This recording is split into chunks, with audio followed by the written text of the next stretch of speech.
Hey, it's Elizabeth D'Alto, and this is the Untame the Wild Soul podcast. From body image, sex, spirituality, money and relationships, to motherhood, creativity, business, communication, and desire, Untame the Wild Soul is the place to come for real stories and powerful advice to help you reclaim and redefine womanhood in the 21st century. What's up, wild ones? Welcome to episode number 211 of the Untame the Wild Soul podcast. I am your host, Elizabeth D'Alto, and today's interview is probably one of the most gentle conversations I've ever had about some seriously charged topics: race, social justice, boundaries, capacity, positions of power, and more. The nature of the conversation totally speaks to how our guest, Andréa Ranae Johnson, shows up in the world, with tons of compassion, curiosity, and commitment to contributing to solutions and better systems. In the interview, we talked about the larger system we're all a part of and all of the identities we hold. We also talked about the sense of care we need to have for ourselves as women and all humans during these intense times we're living in, and we explored how to have our needs and wants met to not only be okay, but to thrive. So enjoy this one, share it up with anyone that you think will enjoy it. The show notes for this episode can be found at untameyourself.com/episode-211. And we did reference a couple different articles, a video, and a few different posts. So be sure to check out those show notes if you want to read any of those supplemental materials or watch them. I also want to let you know, if you're listening in real time, today kicks off the 5-day Unconsume Yourself challenge. I created this challenge after running an Unconsume Yourself training last year that had such an impact on so many people. I've literally been getting messages about it all throughout 2017. So I revamped it, made it even simpler, even more digestible, and even more impactful. You can join for free at wildsoulmovement.com/unconsume. And totally cool, if you miss a day or two, we're actually going to leave the content available for a couple days after the challenge ends this Friday. But definitely tune in sooner than later because it will go away. And I know it's a holiday week, and I did that on purpose because the holidays tend to be a time of year that bring up a lot of stuff for people. So if you're already stressed, overwhelmed, you have a lot of stuff going on, cluttering up your physical, mental, emotional, spiritual, or energetic spaces, sometimes the holidays just amplifies all of that. So I wanted to create this now as we start the holiday season, no matter where you are in the world, to help you navigate it with a lot more grace and ease this year, as well as go into 2018 with momentum, with focus, with purpose, with clarity, with passion, with excitement, all the things. So again, the link to join that free challenge is at wildsoulmovement.com/unconsume. We have tons of women already in the Facebook group. It's going awesome, and we're literally just getting started. So if you choose to join, can't wait to spend that time with you this week. And now on to the show. All right, women, we are getting it going with another exciting conversation today. This is Andréa Ranae Johnson. And Andréa, our first question for all of our women is, what do you love about being a woman? What do I love about being a woman? So that's one of the things that I think I've been unpacking a lot lately is like, what does it even mean to me to be a woman? What significance does that have and has it had in my life, in how I see myself and how I understand the world? I think one of the things that I love is I guess there's a sense of care that I think is like really developed in our societies, especially in women, of like just care for other people, care for the world, care for our families and everything. And that can, be to our detriment if we take it too far, or if the world expects too much of us or whatever. But I think that we have, so many of us are taught and encouraged to have this great capacity to care for the world around us. And that's a really beautiful thing. How was that instilled in you? Like, who taught you that? Like, do you know where you got that message from? I don't know if there's a specific person. I mean, I grew up, I'm the oldest child in my family, and being the big sister of with my brother and my younger sister, I just like had to I had to kind of like take on this caretaker kind of role. And then with my like larger family, my cousins and everything like that, I was always the more responsible one, the one that like my aunts and uncles tended to like put the responsibility on me, like, okay, watch over these kids. So I think it was just kind of both, like I kind of like took the role and it was kind of bestowed upon me at the same time through my family. And do you find that you take on that role in your friendships and other relationships as well because it's supernatural to you? Mm-hmm. Totally. Because I was reading something of yours that you wrote recently where you were saying you were learning, you're a very patient and kind person, but you said you were learning about boundaries. I'd love to hear, we talk about boundaries a lot on the show. I'd love to hear, how is that going for you? Boundaries. I'm learning so much, so much about what I need and what I want. Because I think because I took on that caretaker role, I am over the last couple of years, I'm like just coming out of this constant like pattern of not thinking about what I want, and not thinking about what I need and what's important for me to be able to be okay and to thrive and all of those things. So I'm learning that like around time and valuing my time, whether it's like not letting a call go over too much or or setting myself up so that I'm not always rushing and always late for things because I'm so focused on like everything else that everybody else is doing. And food and being okay with whatever I choose to eat and not letting other people's ideas of what I need to be eating, what's healthy, what's not, how much I'm getting, how little I'm getting, whatever, like just doing whatever the fuck I want on multiple levels, food, time, with relationships and what I choose to share with certain people. You know, I don't have to share my entire life story with everyone. Yes. I don't have to do that in order for them to like love me or like really understand who I am. That I can just like show up with whatever I have or whatever is going on for me, and like that's fine. Yeah, there's so much. There's so much.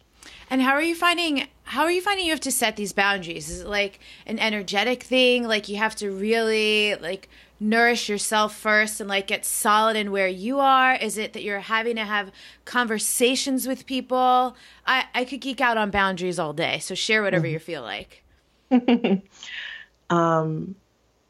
It's really, I mean, I've learned what boundaries I needed through like through making mistakes around like those boundaries, or like fucking up in some kind of way, or just realizing like, oh, I'm making this so much harder than it needs to be.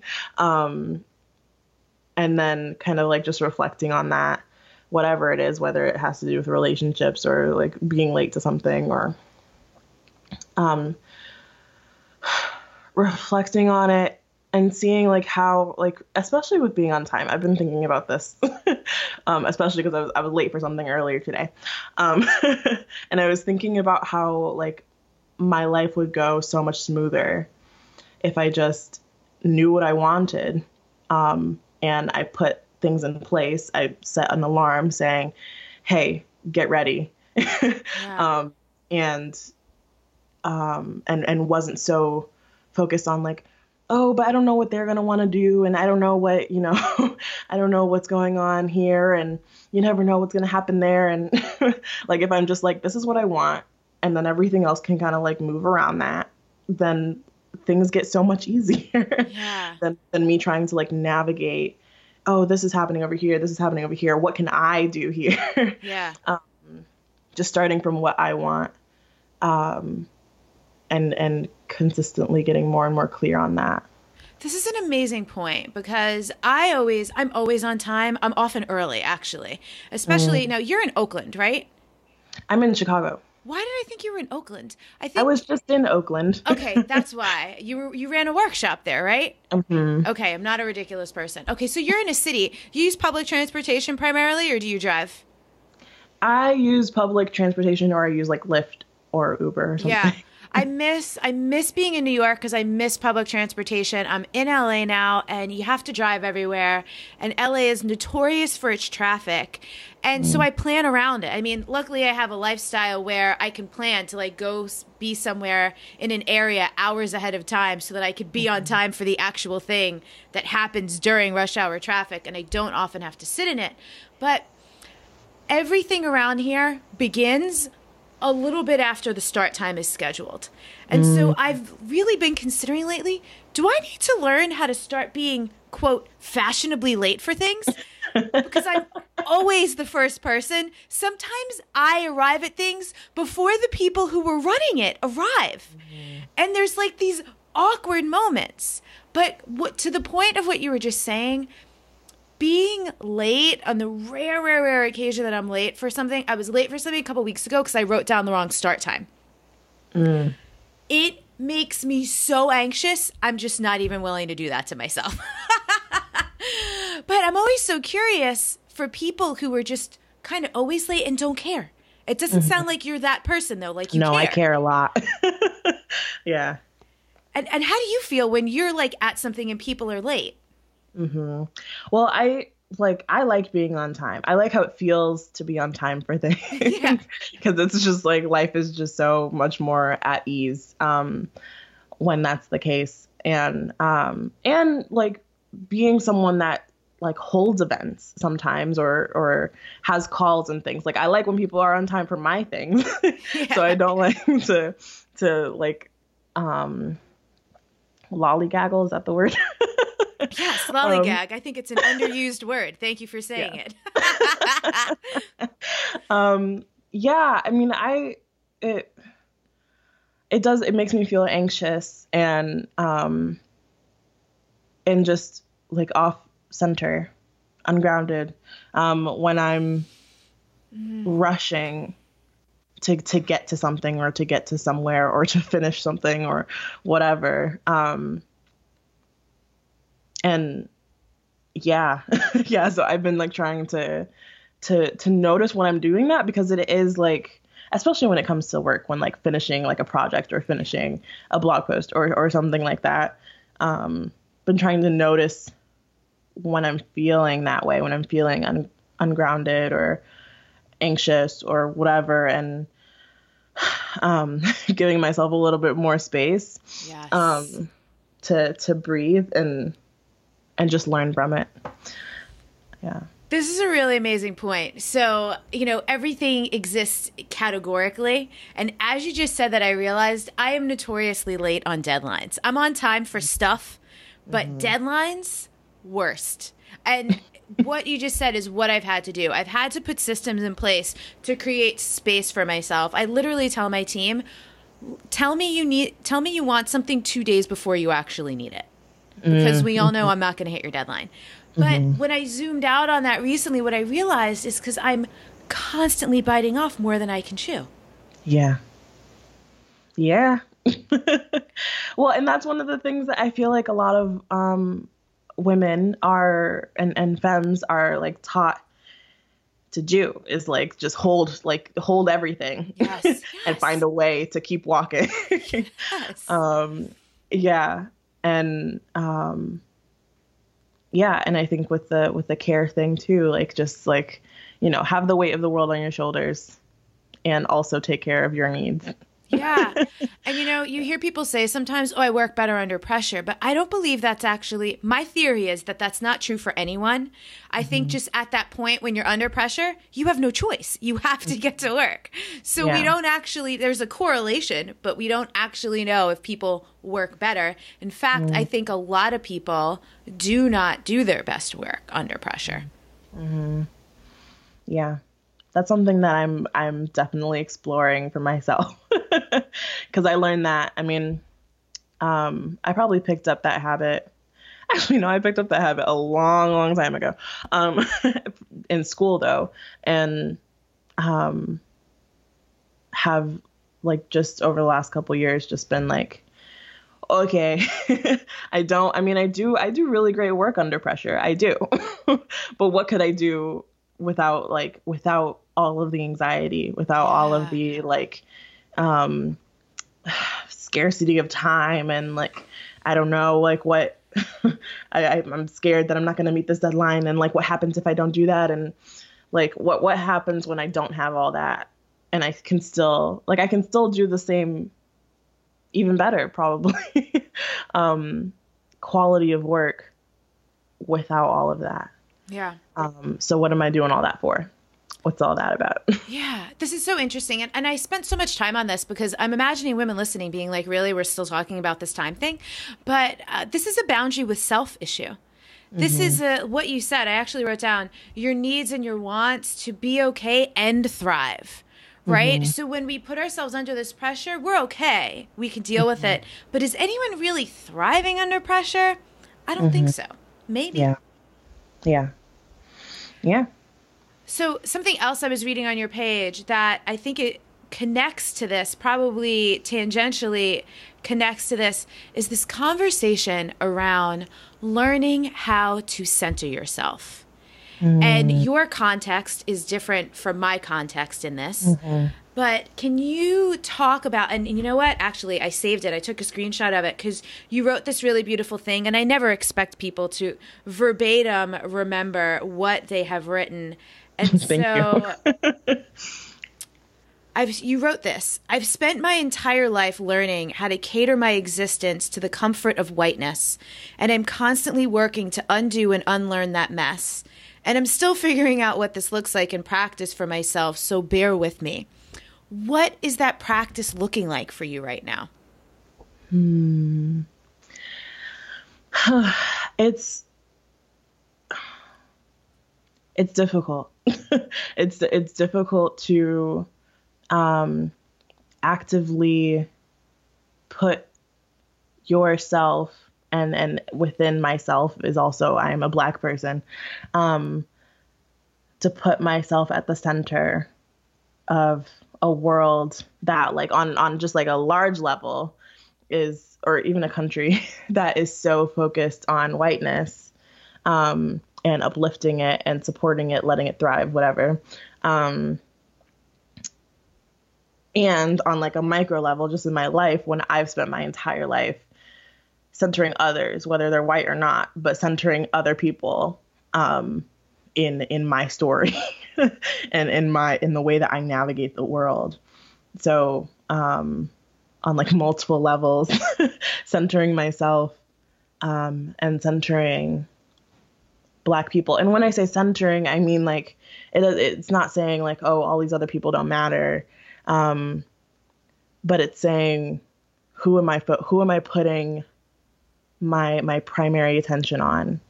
And if I'm always putting my attention out on other people, if I'm always putting my attention on whiteness, then I am inherently leaving myself out, and I'm leaving myself in the dust. So this practice of just noticing when I am paying more attention to what's happening for other people than what's happening for me. Or if I'm like, I work a lot around like unpacking privilege and doing all of this like activist social justice kind of stuff. And if I'm in a call with a white person coaching them, putting the focus on the experience of Black people when we're talking about race, instead of putting the focus on the understanding of a white person, a white person understanding the world.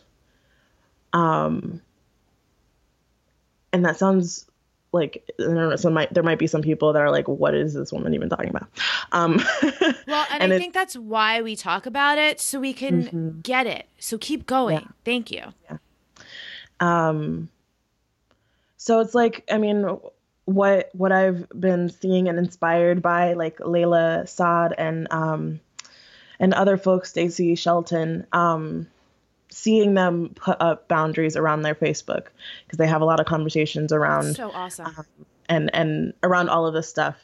And a lot of white people show up to the conversation, which is cool. But just noticing what is when a white person shows up on a thread and maybe they don't understand something, or they have a different worldview, and so they're like, that's not right, that's not, or they say some like harmful things, just cutting that shit out directly. Just being like, hey, what I've loved seeing especially with Layla Saad, I've loved seeing her just put, like, if somebody shows up on the thread and is like, I don't understand this, blah, blah, blah, blah, and they're being kind of like rude, I guess, she'll just be like, hey, I have this like group of white people. If you want to talk about this more, you can go and talk to them about this. But this is a POC centered space, a person of color centered space. And we're not going to have this conversation here because it's harmful to people of color. Like, just that move is like mind blowing to me and really inspiring, because like, it's just saying, like, I do not have to be the person that educates all of these people that don't understand. Even if it's like, for me, even if it's the work that I do, but I don't have to like 24/7 be the educator, be the coach, be the healer, be the person holding space for these people that have worldviews that actively support a system, a way of being, a culture that is harmful towards me. And that I can really put the focus on, like, how is this white person showing up in this space affecting the people of color? Yeah. And if the people of color are not okay with it, then, okay, we got to move this somewhere else. Yeah. It's not that your questions or your feelings or your the understanding of this stuff isn't important, but it does not have to be done in this space. Yeah. And it doesn't have to be done by me. Taking that load off, it's definitely a practice, but it's liberating. I love I've been watching that happen, and I dig it so much because, like I said, I geek out on boundaries. And I think a lot of people, Layla had written something really beautiful about how for a lot of white women, they can't understand it until it's put into context that they do understand. And so many women across the board, but white women, can understand being spoken to in a certain way by men, being mansplained to, right? And so white-splaining is a term. And so when you realize how you feel when some man tries to explain something to you that you already know, or tries to tell you what your values should be, or what's right and wrong when you hold different values, and then you see the places and spaces where you have gone on to people's threads and white-splained, and you're like, oh, damn. Mm-hmm. I can stop doing that now. I don't, this isn't a space for me, and it's no different. So, what I appreciate about this so much is some people will say things like, well, this creates separation. And here's the thing. Yes, and not all separation is a bad thing. Right. Yes.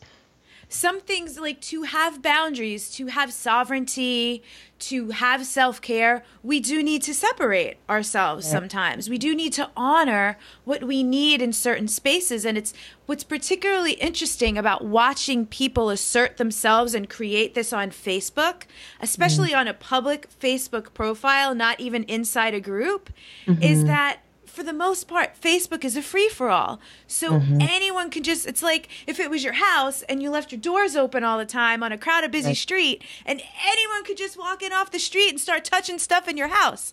But people don't see it that way because they're behind screens. They're in the protection of their own home. They don't have to make eye contact with you when they're writing whatever interesting thing they're choosing to write. And it's a conversation we've had a lot on the podcast, especially in the last several months. But yeah, people are walking around, best intentions, good hearts, all this love, but that's not always the impact of what they're saying and sharing. So it's awesome. I'm so glad to see across the board people asserting, this is okay here, this is not. I'm just going to delete that, or nope, take that somewhere else. Yeah. No, I love it. It's so powerful. And it's actually, and I feel like I've been kind of just like playing with what that looks like. What centering myself, especially Blackness and then people of color on Facebook, and then like and that's like my testing ground, and then like in real life, kind of seeing where that shows up too. But Facebook has been like a really cool playground for exploring that, because especially the one boundary that I just put up a couple weeks ago was I put this like banner on my Facebook page that says follow, don't friend, or something like that. And my friend Graham put that up or created these little graphics that basically say like, follow me on Facebook, don't friend me, because I get so many, especially when something big happens in the world or something big happens on the internet. I get a slew of white women trying to add me on Facebook, and over like the last year, I've just like, okay, yeah, sure, like we can be friends until something. If you show out or do something, then we can't be friends anymore. But yeah, sure, we can be friends. And then I realized that it was just getting like every time I would get another batch of like 30 women that want to be friends with me, I would feel like so heavy, because I'd be like, I don't know y'all. And it's all white people. And I don't know what your politics are, and you're coming to learn from me, which is cool, but follow me. Don't friend me. Don't assume that like you can have that level of connection to me. 'Cause that's, so I just put that up, and it's funny to see like who still friends me. And I think also too, sometimes people just don't read stuff. Yeah. Like, even as blatant and honest and clear as we can be in our boundaries and about our things, especially when it's online and especially when it's in writing, people don't always read stuff. I have guidelines in all my groups, and sometimes someone posts something and I'm like, hi, I'm going to need you to read the guidelines. Right. Yeah. And it's again, it's bold and it's awesome to see people doing it on their public Facebook, fully knowing that, like, you can't pin a post to the top of your Facebook profile. So there's no way of knowing if people have read the thing or not. And then putting the effort and continuing to show up to assert yourself and to say, like, hey, this is my boundary, or hey, this doesn't fly here. But doing it in a way, which I appreciate this about you, you're kind. You're compassionate, and just like you said earlier, you're not saying, hey, you're not important. The experience you're having is important, and just not in my house right now. And I especially respect it because you are a coach. This is what you do. And I've had this experience as well, where like, even when you're like out and about or you're meeting new people and they want to quote, pick your brain. It's like, but do you pick your accountant's brain at the party like, about what you should write off? No, you go, hey, let's have a call. And hey, I know you're going to charge me by the hour for that call. And it's interesting seeing what's shifting in our culture around what people perceive as professional services and what they don't. Yeah. Yeah. So that's another boundary is owning the value of my time and energy.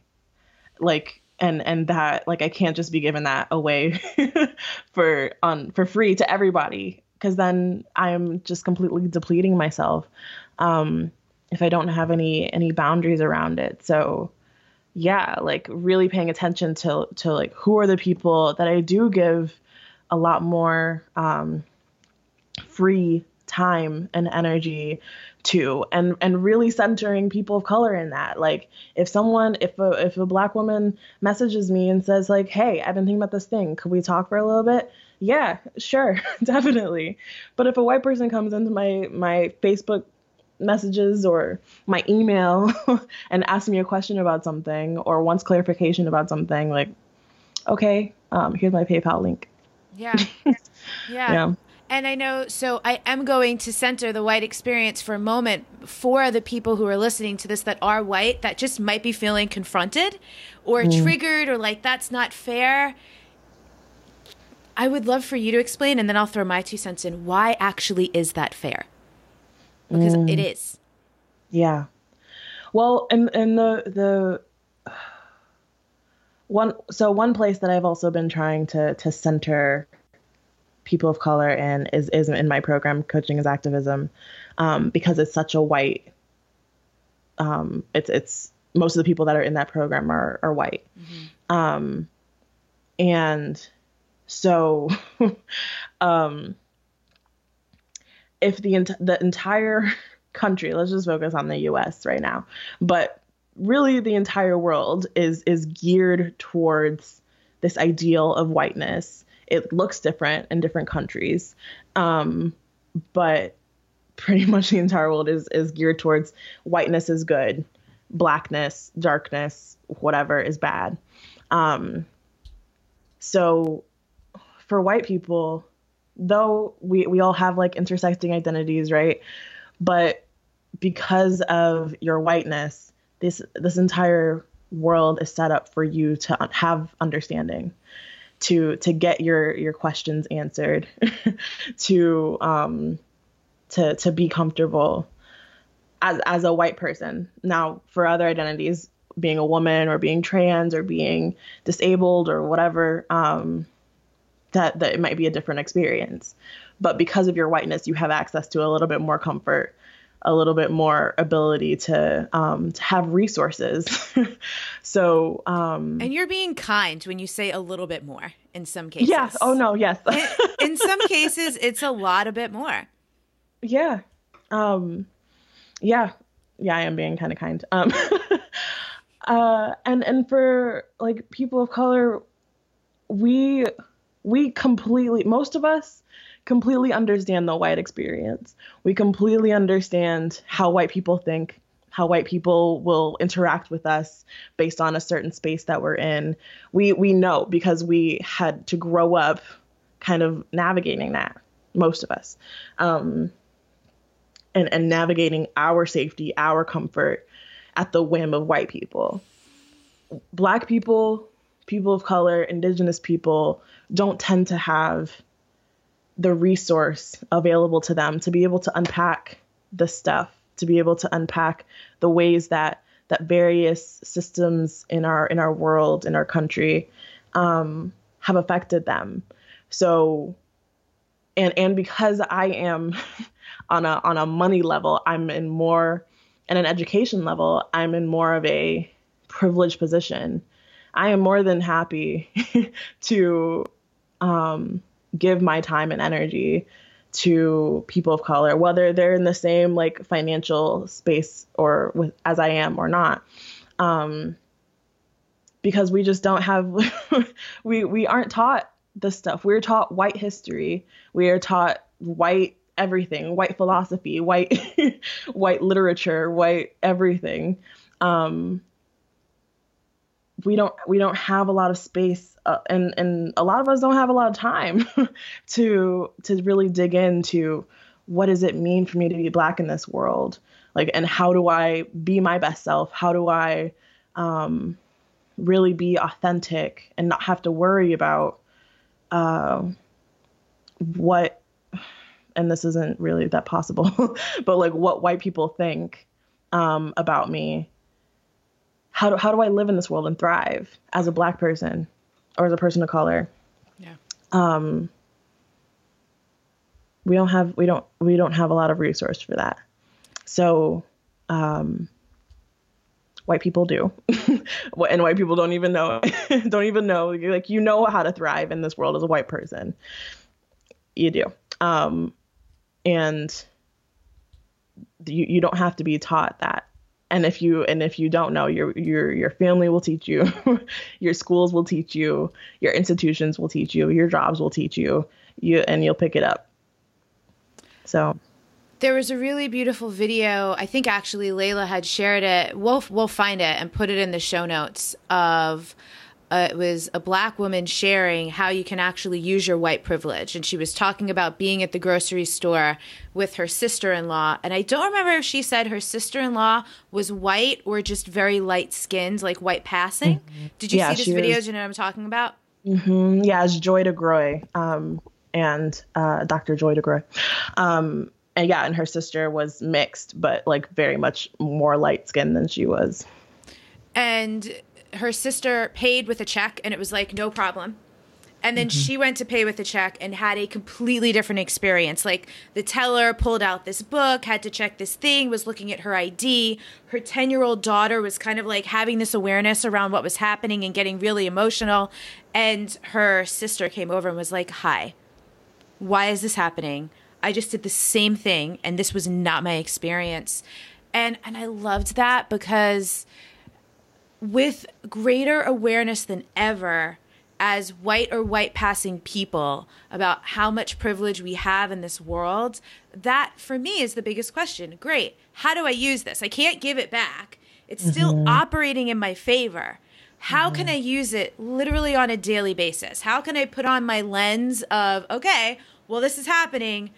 How can I shift this to help center and elevate people who are not as considered, not as privileged? Obviously, would that be my choice? No. And I'm only one person. And so I'm going to run into opportunities all of the time to say something or speak up or to do something. So I know this is what you do. This is what you help people with. And an interview is a little bit different context because this is kind of like how you show your wares and you let people know how awesome you are. So what in your work, talk about how you help people with that experience on the various ends of things, whether someone's a person of color, trans, white, not, all the things. Yeah. I think the very first, or rather like foundational thing is just really understanding yourself in this context, understanding like who you are and what you hold and what position you're in this like greater context of not just you having this individual life and having like all of these like these kind of like random connections or having this family, but that you're a part of a larger system, a part of a larger collective than you even realize, and what your position is in that, what your roles are, what it is that you're holding, what identities you're holding, what power you hold, and like really getting a grasp on that, and how all of that has affected the way that you see yourself, though, and the way that you see the world, the way that you see the people in your community.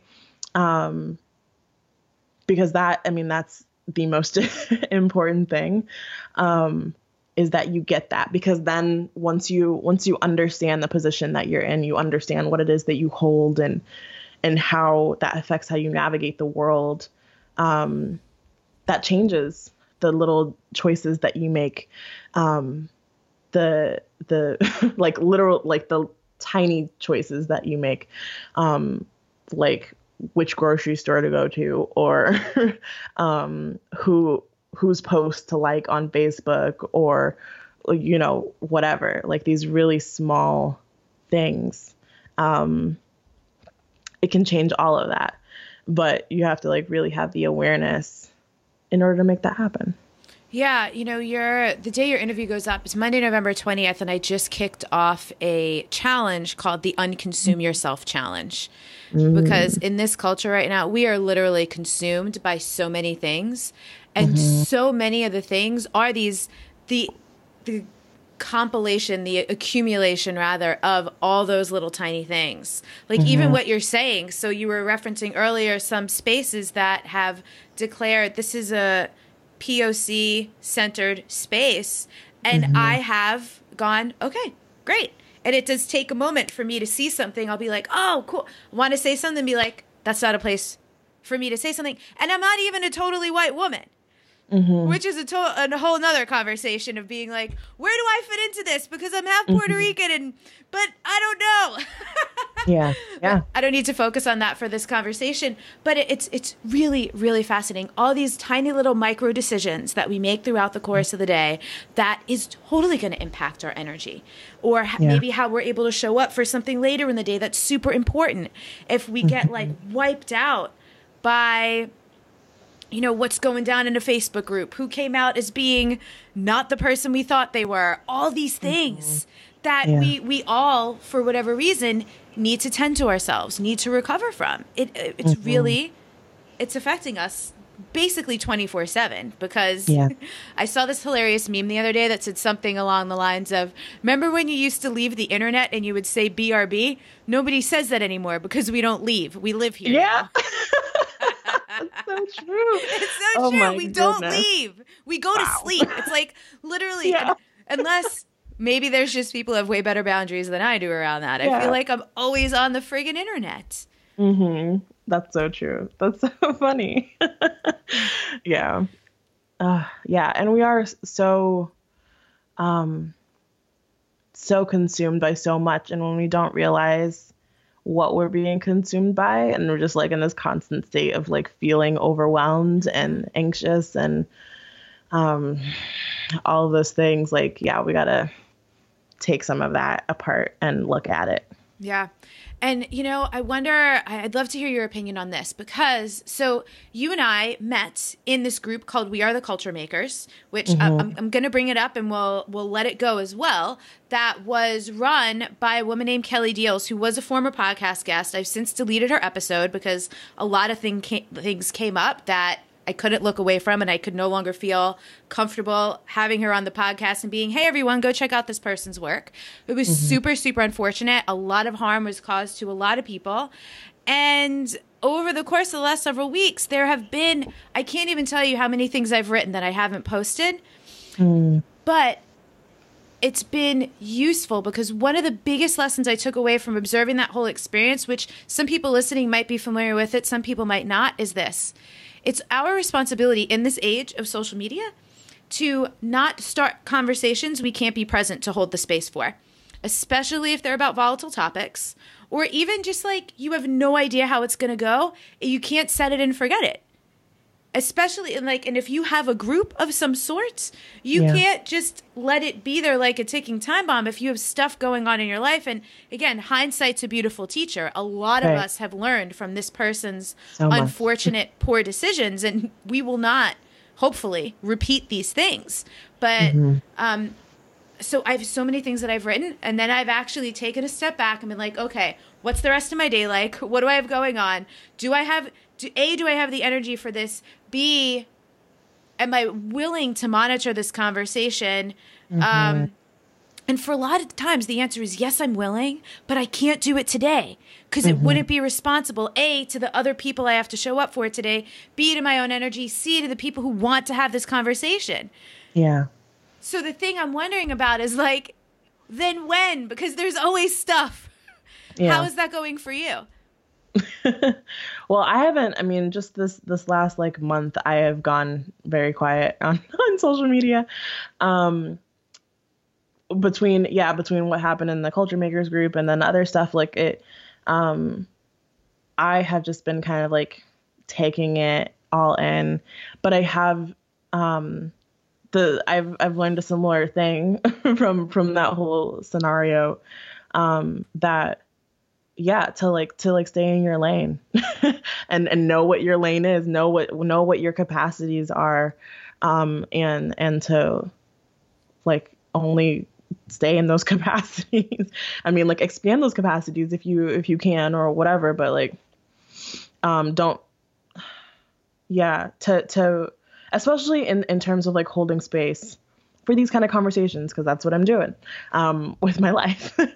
And like not to not start a conversation unless I know that I'm willing to be present for whatever happens in that conversation.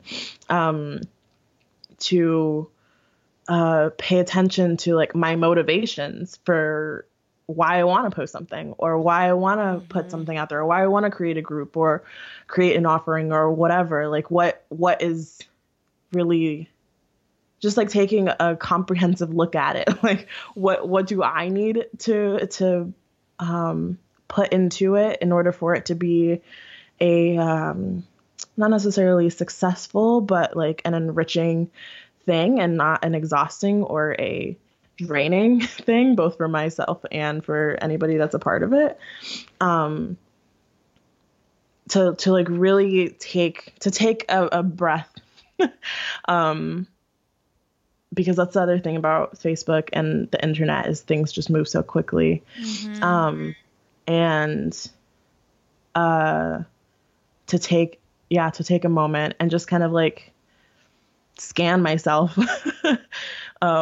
for like what my capacities are. Like I know that if I put something out there over this last couple of weeks, I would not have been able to really show up. Anything that I have posted over the last couple of weeks, I haven't like responded to comments. I haven't done anything. And I haven't started any like conversations, just posting like articles and stuff. So, yeah, it's really interesting to look at that specific situation.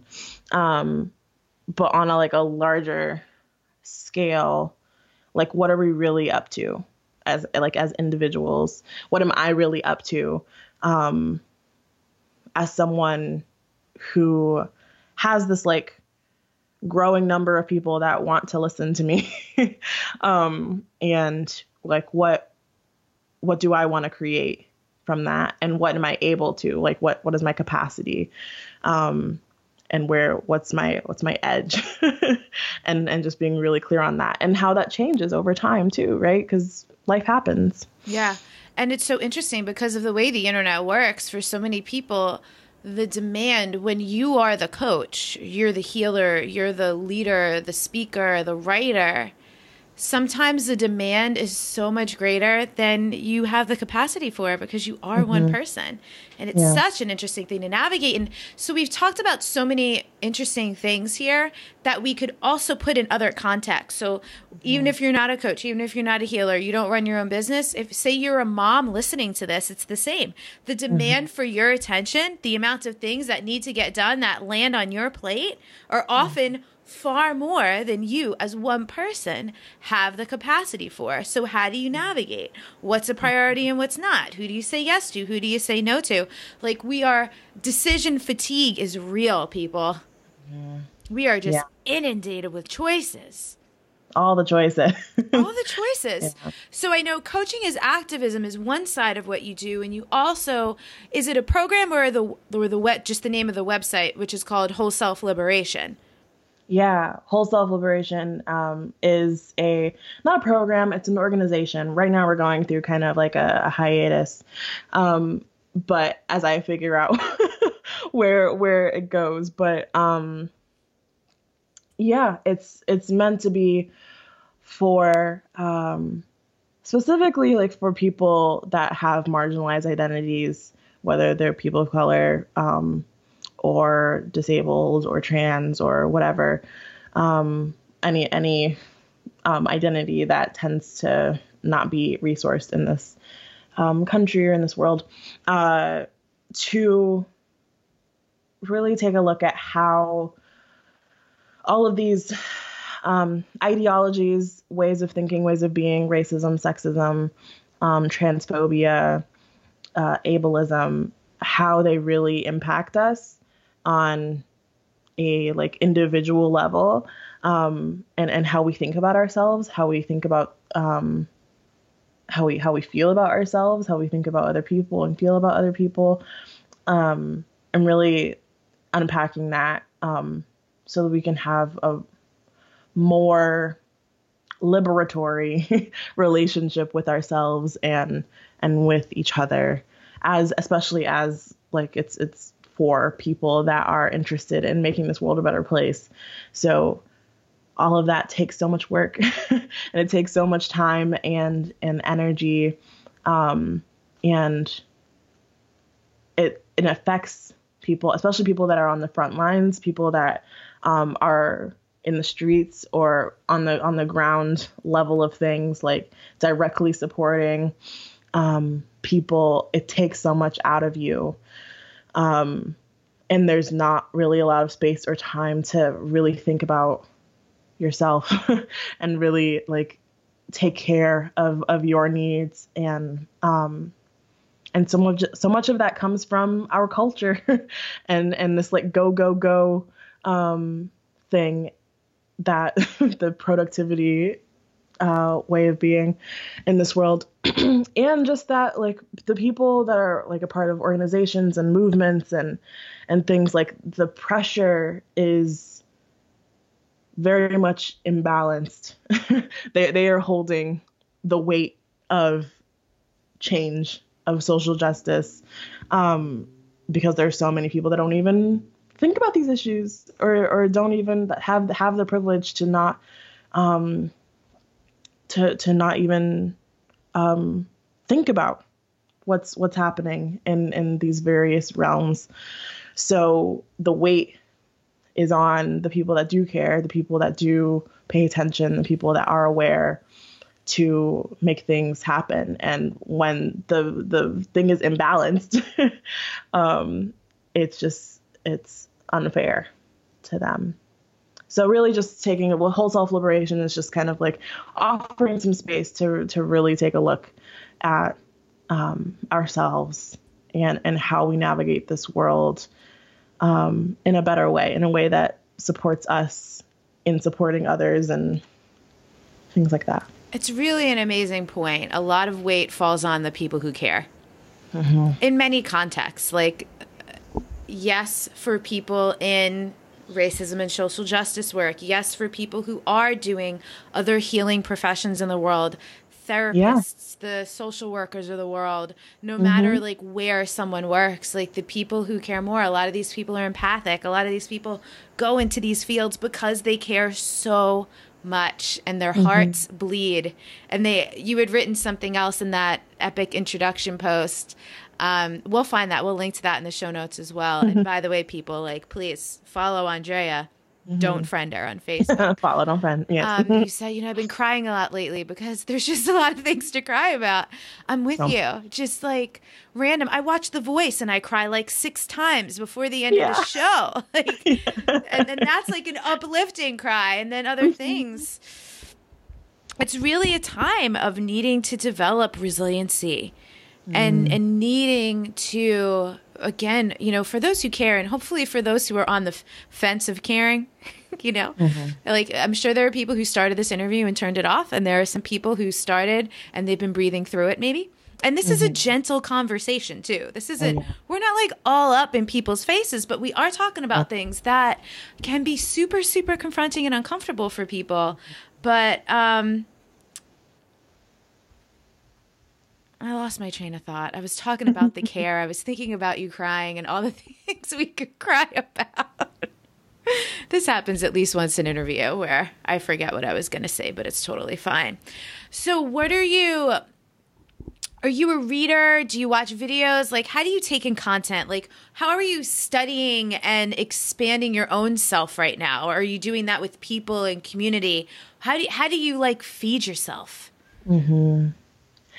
I tend to do that. My favorite way to do that is through community and just like learning through like my friends and mentors and stuff.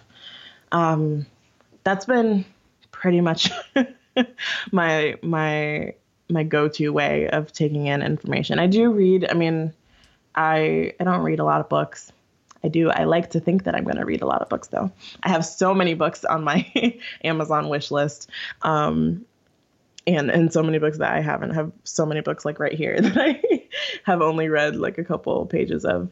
But I really I like listening to like podcasts and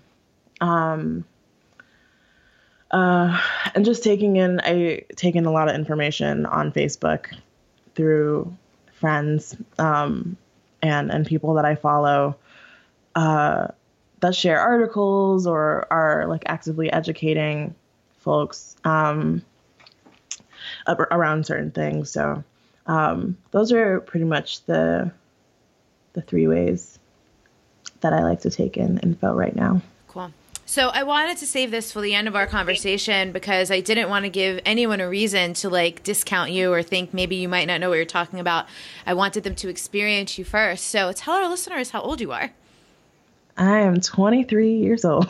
It's so cool because I didn't know that. And I had just been appreciating your content, the things you write and the things you post. And I noticed when I found out you were 23, having a moment of being like, how's this chick know what she's talking about? And I'm like, but she clearly does. So you are very mature. You have the feeling of an old soul. And the thing is, you live your life. You exist in the world every day and have to navigate being a woman of color, a Black woman. And this is what you're like. You literally have a lifetime of training in the trenches of what you do. So like age isn't a thing here. But I am curious, do you run into that? Do people give you pushback? I haven't really. I think I give myself the most pushback. I think, because I mean, I've grown up always being the responsible, mature, oh my God, you're 11 years old, what? Right. kind of person.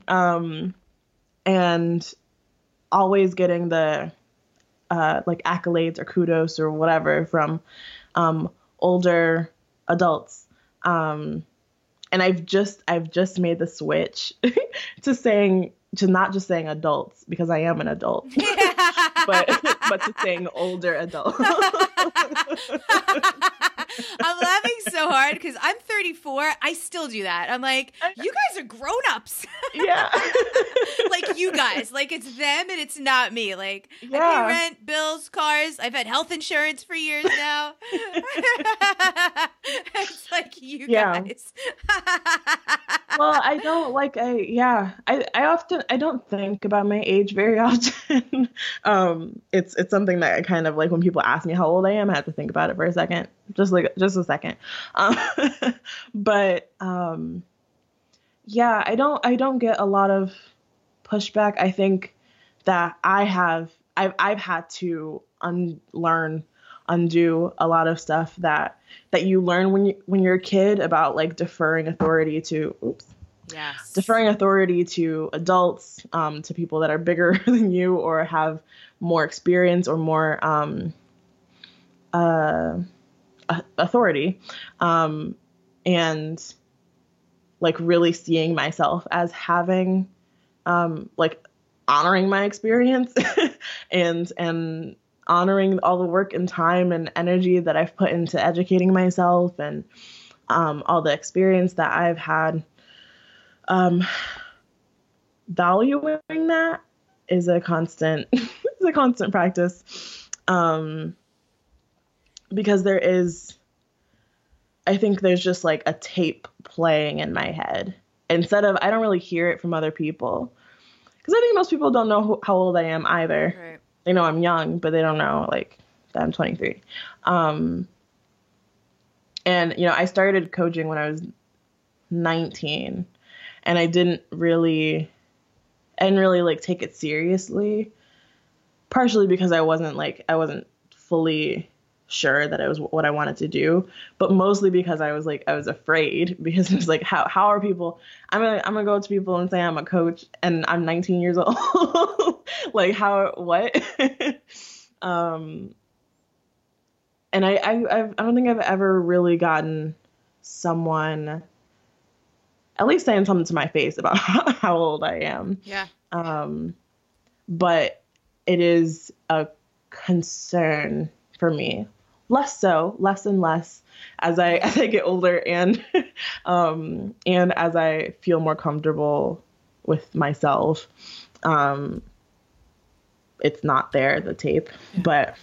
Well, it's an amazing point you bring up, because you were like, no, actually, people don't give me pushback. I give myself the pushback. It's kind of, I remember when I used to be a personal trainer, it was always shocking to me how I would feel like, oh, I need another certification. Oh, I need another credential. No one ever asked what my certifications were. Yeah. People just care that you can help them. And it's so funny how that's a way that we're hard on ourselves, regardless of the context, where we feel like we need more, or we feel like maybe we're not qualified, but the world is reflecting back to us that, like, we sure are. I mean, you've had tons of people go through your programs. And how many? I'm sure you could look. I still have this experience sometimes too. Some of my best clients have been women in their later 40s and 50s. And I'm like, what the hell? How am I? But it doesn't matter, because there's a depth of study and practice and care and attention and time on the field that we have in certain areas that other people don't, regardless of time on the planet. And on the same token, it's amazing to be on the receiving end of the wisdom of people who have been on the planet longer. Yeah. So that's just something else that I was thinking is, like, by me honoring more, like, and not placing so much value on the number, my age, but like really taking a look at, like, what are my experiences? What is my education? Like, what's my practice? Like, and all of that. And honoring where that's at and just being like, okay, that's where I'm at. And then honoring the people that do have a lot more experience than I do, or a lot more knowledge on something than I do, especially people that are older than me, and like just honoring like where we're each at. And it's been kind of like mind blowing for me. There's some people that have worked with me, gone through one of my programs or something, that are like amazing, like really accomplished, very educated and well established people in their fields that come and get support from me. And it's like, it's always mind blowing to me that, like, you're in this place, and that doesn't mean that you're perfect or whatever, but you have all this knowledge and you want more knowledge through me. What? That's real deal. Being humbled, right? I mean, I know a lot of people write things on Facebook like, I feel so humbled. It's like, no, you don't. You just want to be able to tell everyone this thing, and you feel weird about making the announcement. But like, that's real deal, feeling humbled. Pretty cool. Yeah. So it's really beautiful. And I think that especially the people in my life that are 20, 30, 40 years older than me, I think all of them, all of the people that I kind of like call my mentors, they all so value and appreciate the wisdom and things that they can learn from people that are 40, 30, 20 years younger than them. Yeah. So yeah, it's just a cool place to be. It's an amazing time to be alive. It's not easy and it's not simple, but we are living in a really incredible time. So, Andréa, thank you so much. We're going to link up. The show notes are going to be at untameyourself.com/episode-2 1-1. So we talked about a couple different websites you have, some programs you offer, some resources we both referenced. All those things will be on the show notes page. And I just want to thank you for your time. I really appreciate this. I really, one of the things that really magnetizes me to you is your kindness, is your compassion, is your gentleness. And you have such a grounded, welcoming way about you that is just, it's so comforting and soothing. So just thank you for being you. Thank you. Thank you for having me. You're welcome. This is so good. I'll talk to you later. The most important thing to do is understand that you are not your sun sign alone. Most people just know their sun sign, and some people don't even know their sun sign because they think that if they're born on the 21st, that they're automatically a Taurus, when indeed they're the last degree of Aries. So it just never made sense for them. So know what you're talking about. Understand that astrology is so nuanced, right? You are not just your sun sign, you're your moon sign, you're your rising sign, you have a Mars, you have a Mercury, you have a Venus, and it's all about the configuration of the planets. So even if you're a Virgo and you just don't identify with being a Virgo, it doesn't mean astrology is wrong. It just means that your knowledge of how you're relating to it might be superficial.